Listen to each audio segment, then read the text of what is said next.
Dear student, good morning. आज हम इस क्लास में अप्लाइड जूलॉजी के अंतर्गत सिल्कवर्म की लाइफ साइकिल के बारे में अध्ययन करेंगे। तो इसकी जो लाइफ साइकिल होती है उसके अंतर्गत जो विभिन्न प्रावस्थाएं होती हैं, यानी वयस्क, अंडे, उसके अलावा कैटरपिलर कैसे बनता है, कोकून का निर्माण कैसे होता है, फिर उसके बाद में वयस्क का निर्माण कैसे होता है, इन विभिन्न प्रकार की जो जीवन चक्र में पाई जाने वाली प्रावस्थाएं हैं, उन प्रावस्थाओं का अध्ययन हम विस्तृत रूप से इस क्लास में इस वीडियो के माध्यम से हम पढ़ेंगे। तो हम स्टार्ट करते हैं। आप यहाँ देखिए, इसी चित्र के माध्यम से हम इसका एक बार अध्ययन करते हैं। तो आप देख रहे हैं कि यहाँ एडल्ट मेल और एडल्ट फीमेल दोनों ही अलग अलग जीवों में पाए जाते हैं, इसलिए रेशम कीट को हम यूनिसेक्सुअल कीट कहेंगे। इसमें जो नर होता है ये मादा की तुलना में थोड़ा छोटा होता है, जबकि मादा बड़ी होती है। आप यहाँ देख ही रहे हैं, मादा में जो पंख होते हैं वो कम विकसित होते हैं, शरीर भारी होता है, इसलिए ये उड़ने में भी सक्षम नहीं होती है। जब इनकी प्रौढ़ अवस्था कंप्लीट हो जाती है, वयस्क अवस्था में जब आ जाते हैं, तो उसके बाद में इनमें मैथुन की क्रिया होती है और मैथुन की क्रिया के द्वारा निषेचन होता है। और निषेचन होने के बाद में लगभग 400 से 500 अंडे दिए जाते हैं, जो आपको यहाँ दिखाई दे रहे हैं। आप यहाँ देखिए, तो अंडे का जो 10 दिन का पीरियड होता है, इंक्यूबेशन पीरियड, उस पीरियड के बाद में अंडे में हैचिंग होती है। हैचिंग यानी कि अंडे के अंदर स्फुटन होता है और स्फुटन से फिर लार्वा निकल करके बाहर आता है और उसमें लगभग 4 से 5 निर्मोचन की क्रियाएं होती हैं। निर्मोचन की क्रिया होने के बाद में जो इंस्टार बनता है वो धीरे धीरे कैटरपिलर में बन जाता है। कैटरपिलर आप यहाँ देख ही रहे हैं ये। उसके बाद में इसकी जो लार ग्रंथियाँ होती हैं उनके द्वारा एक लसलसा पदार्थ स्रावित किया जाता है और वो कोकून के चारों ओर लिपट करके उसके अंतर्गत ये बंद हो जाता है। और बंद होने के बाद में फिर इसका परिपक्वन होने पर पुनः ये बाहर निकलते हैं और बाहर निकल करके प्रौढ़ अवस्था में आ जाते हैं, जहाँ पर आप ये देख रहे हैं।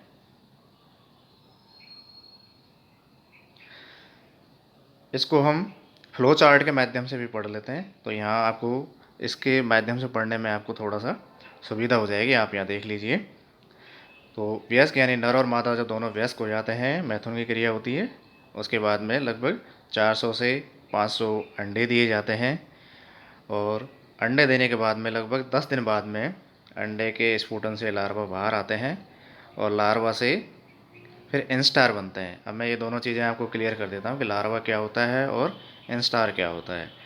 लार्वा मतलब इनके जीवन चक्र में पाई जाने वाली सक्रिय और अपरिपक्व अवस्था होती है, जिसको हम लार्वा कहते हैं। और इंस्टार जो होता है, इंस्टार यानी कि इसके अंतर्गत निर्मोचन की क्रिया पाई जाती है। तो दो निर्मोचन के बीच का जो समय होता है, और उस समय या उस कायांतरण के दौरान या निर्मोचन के दौरान जो आपका जीव लार्वा से परिवर्तित होता है और अगली अवस्था में प्रवेश करता है, तो वो प्रावस्था आपकी कहलाएगी इंस्टार। तो इस प्रकार इसमें लगभग 5 इंस्टार बनते हैं और 5 इंस्टार में निर्मोचन की क्रिया होती है और कैटरपिलर बन जाता है। तो कैटरपिलर बनने में लगभग 21 से 25 दिन का समय लगता है और कैटरपिलर आगे परिपक्वन अवस्था में जाता है और कायांतरण की क्रियाएं होती हैं और फिर वो पीपा में बदल जाता है। पीपल जो पीरियड होता है वो लगभग 10 से 12 दिन का होता है और पीपा अवस्था के बाद फिर बनता है कोकून। और कोकून से यानी कि इनके अंतर्गत प्रौढ़ अवस्था आ जाती है, उस प्रौढ़ अवस्था को हम इमेगो कहते हैं और इमेगो से फिर पुनः वयस्क बन जाते हैं। तो ये आपका एक फ्लो डायग्राम हो गया। अब हम विस्तृत जानकारी इसके बारे में आगे अध्ययन करते हैं। रेशम कीट का जीवन चक्र। तो सबसे पहली जो प्रावस्था आती है वो होती है वयस्क प्रावस्था। तो आप यहाँ देख लीजिए, इसको हम पढ़ लेते हैं। इसका जो वयस्क होता है, इसकी जो लंबाई होती है वो लगभग 2.5 सेंटीमीटर लंबा होता है। रंग इनका पीले क्रीम रंग का होता है। मादा का जो कीट होता है वो शरीर में भारी और पंख छोटे होते हैं, यह उड़ान नहीं भर सकती है, उड़ने में सक्षम नहीं होती है। और दोनों ही जो कीट हैं वो एक लिंगी होते हैं, यूनिसेक्सुअल होते हैं, यानी कि नर और मादा अलग अलग जीवों में पाए जाते हैं। जब 2 से 3 दिन की जो प्रौढ़ अवस्था हो जाती है, उस प्रौढ़ अवस्था में ये भोजन करना बंद कर देते हैं और बंद करने के बाद में मैथुन के लिए ये उद्दीपित हो जाते हैं। तो ये हो गई इनकी वयस्क अवस्था। उसके बाद में आता है निषेचन। तो कोकून से निकलने के तुरंत पश्चात जो नर कीट होता है वो 2 से 3 घंटे तक मादा से मैथुन करता है, और मैथुन के पश्चात इनमें आंतरिक निषेचन होता है, और आंतरिक निषेचन होने के बाद में इनमें फिर अंडे दिए जाते हैं, जिसको हम अंड निक्षेपण कहते हैं। अगली अवस्था आती है आपकी अंड निक्षेपण। अंड निक्षेपण यानी एग लेइंग, अंडे देना। तो निषेचन के पश्चात मादा अंडे देती है, और इनकी जो संख्या होती है वो 400 से 500 अंडे होते हैं, यानी कि एक समय में या एक बार में लगभग 400 से 500 अंडे मादा देती है। अब बात ये आती है कि ये संख्या और किस प्रकार के होंगे ये अंडे। ये एक्चुअली में क्या है कि जो वातावरणीय परिस्थितियाँ होती हैं और मादा के द्वारा जो भोजन किया जाता है उसकी गुणवत्ता पर पूर्णतः निर्भर करता है। अंडे जो होते हैं मादा द्वारा स्रावित एक जिलेटिनी या जिलेटिन जैसा एक पदार्थ होता है, उस पदार्थ से ढके रहते हैं, जिसकी सहायता से ये पत्तियों के ऊपर चिपके रहते हैं। अब अगली अवस्था आती है अंडे की। अंडे होते कैसे हैं? ये तो आपका अंड निक्षेपण हो गया। अंडे की संरचना कैसी होती है, किस प्रकार के होते हैं, तो इसको हम देखते हैं। अंडे जो होते हैं वो गोल और सफ़ेद रंग के होते हैं, लेकिन जैसे जैसे दिन प्रतिदिन बढ़ते जाता है, समय बढ़ता है, तो ये गहरे गाढ़े रंग के होते जाते हैं। अगर हम देखें कि भार की बात करें तो लगभग 2000 जो अंडे होते हैं उनका जो भार होता है 1 ग्राम के बराबर होता है। मुख्यतः इसके द्वारा 2 प्रकार के अंडे दिए जाते हैं, और दोनों प्रकार के जो अंडे होते हैं वो उनकी वातावरणीय परिस्थितियों पर निर्भर करते हैं। तो पहला जो प्रकार है अंडे का वो उपराती या डाइपोज अंडे होते हैं। दूसरे होते हैं अउपराती या नॉन डाइपोजिंग या नॉन डाइपोज अंडे। तो डाइपोज जो अंडे होते हैं ये यानी कि समशीतोष्ण जो जलवायुवीय परिस्थितियाँ होती हैं उनमें दिए जाते हैं। जहाँ ठंड अधिक होती है तो उनमें क्या है कि आपके जो अंडे होते हैं वो सक्रिय अवस्था में नहीं आते हैं, इनका इंक्यूबेशन काल पूरा नहीं होता है, इसलिए ये अपनी जो दैहिक क्रिया है या अंडे के अंदर जो होने वाली उपापचयी जो क्रियाएं होती हैं वो संदमित हो जाती हैं, कुछ समय के लिए रुक जाती हैं।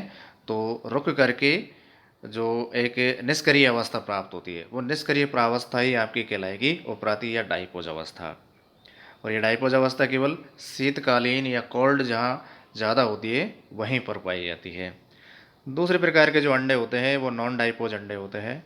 नॉन डाइपोज का मतलब ये है कि जहाँ उष्णकटिबंधीय क्षेत्र होता है, गर्मी अधिक होती है, तो वहाँ अंडे सक्रिय अवस्था में रहते हैं, और सक्रिय अवस्था के बाद में तुरंत 10 दिन बाद में ये यानी कि निष्क्रिय अवस्था में नहीं जाते हैं, सक्रिय अवस्था में रहते हैं। उपापचयी क्रियाएँ निरंतर रूप से जारी रहती हैं, इसलिए इनको हम नॉन डाइपोजिंग अंडे कहेंगे। यानी अंडे का विकास तुरंत अनवरत रूप से चलता रहता है, इसलिए ये नॉन डाइपोज हो गए। और डाइपोज यानी कि उनमें जो उपापचयी क्रियाएँ हैं वो कुछ समय के लिए संदमित हो जाती है, निष्क्रिय हो जाती है, क्योंकि उनको उनके अनुकूल पर्यावरणीय या वातावरणीय जो परिस्थितियाँ हैं वो नहीं प्राप्त होती है, इसलिए वो डाइपोज या निष्क्रिय अवस्था में चले जाते हैं। तो ये हो गए आपके अंडे। अब आगे देखते हैं अंडज उत्पत्ति, हैचिंग, यानी कि कितने दिन बाद में अंडा का स्फुटन होता है और लार्वा बाहर आता है, तो वो प्रावस्था आपकी कहलाएगी अंडज उत्पत्ति, हैचिंग।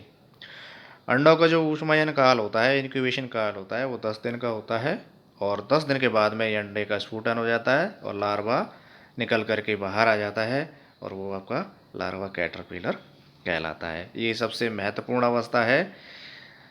इस अवस्था में जो कैटरपिलर हमें प्राप्त होता है वो कैटरपिलर वोरासियस प्रकृति का होता है। वोरासियस प्रकृति का मतलब ये है कि उसको बहुत अधिक मात्रा में भोजन चाहिए, अधिक खाने वाला। तो जब कैटरपिलर वोरासियस हो जाता है यानी कि बहुत ज़्यादा मात्रा में इसको भोजन चाहिए, पत्तियों को बहुत अधिक मात्रा में खाता है, इसलिए वोरासियस प्रकृति का होता है। इनका विकास शहतूत की पत्तियों की गुणवत्ता पर भी निर्भर करता है। अगर अच्छी गुणवत्ता युक्त आपकी पत्तियाँ उनको उपलब्ध होंगी तो इसका विकास पूर्ण होगा और जल्दी होगा और सक्रिय अवस्था में आ जाएंगे। तो इसलिए पत्तियों की गुणवत्ता पर भी ये निर्भर करते हैं। आगे देखते हैं हम कैटरपिलर। कैटरपिलर जो होता है वो कि तरुण अवस्था में लगभग 0.3 सेंटीमीटर लंबा होता है और हल्के पीले और सफ़ेद रंग का होता है।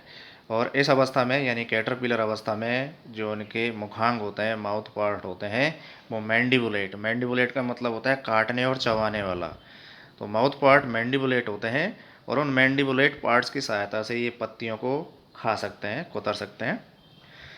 इनके शरीर में लगभग 12 देह खंड पाए जाते हैं। उनमें से 10 जो देह खंड होते हैं वो उदर भाग में और 2 जो खंड होते हैं वो सिर भाग में पाए जाते हैं।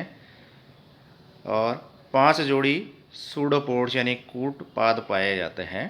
और इनका जो गुदा या एनल जो सेगमेंट होता है उसमें एक डोर्सल हॉर्न भी पाया जाता है। कैटरपिलर का विकास इंस्टार के माध्यम से होता है। इंस्टार मैं आपको पहले बता चुका हूँ, या कि जब निर्मोचन होता है तो निर्मोचन की जो 2 प्रावस्थाएं होती हैं उन प्रावस्थाओं के बीच में जो जीव का निर्माण होता है वो आपका इंस्टार कहलाता है। तो कैटरपिलर बनने के दौरान इसमें लगभग 5 इंस्टार बनते हैं और उन 5 इंस्टार में 4 बार निर्मोचन की क्रिया होती है और उन निर्मोचन की क्रिया के बाद ही आपको जो लार्वा है वो इंस्टार के माध्यम से कैटरपिलर में परिवर्तित हो जाता है। और कैटरपिलर बनने में इसको लगभग 21 से 25 दिन का समय लगता है। तो ये हो गई आपकी कैटरपिलर अवस्था।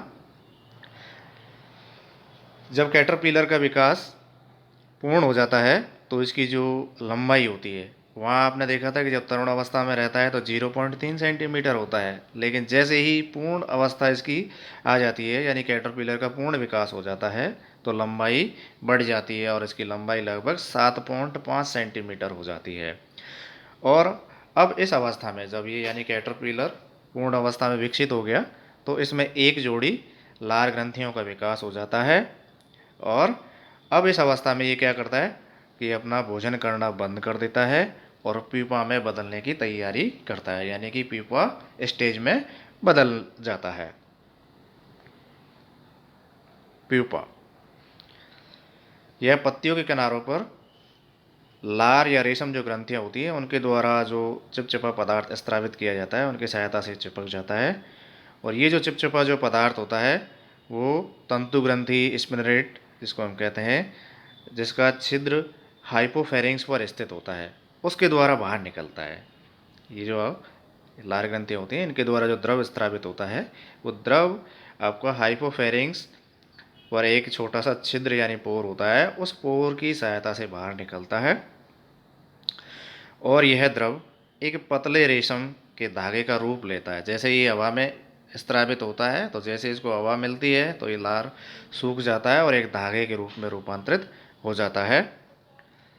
और यह धागा जैसे ही वायु के संपर्क में आता है तो धीरे धीरे कड़ा यानी हार्ड होता जाता है और शरीर के चारों ओर यानी जो कोकून होता है उस कोकून के चारों ओर लिपटता जाता है। तो इस प्रकार अपने देह के चारों ओर वो लार ग्रंथियों द्वारा स्त्रावित पदार्थ के द्वारा जो धागे निकाले जाते हैं या बनाए जाते हैं उनको लपेट करके एक गोल अंडा जैसी संरचना बनती है। उस बनी हुई संरचना को हम कोकून कहते हैं।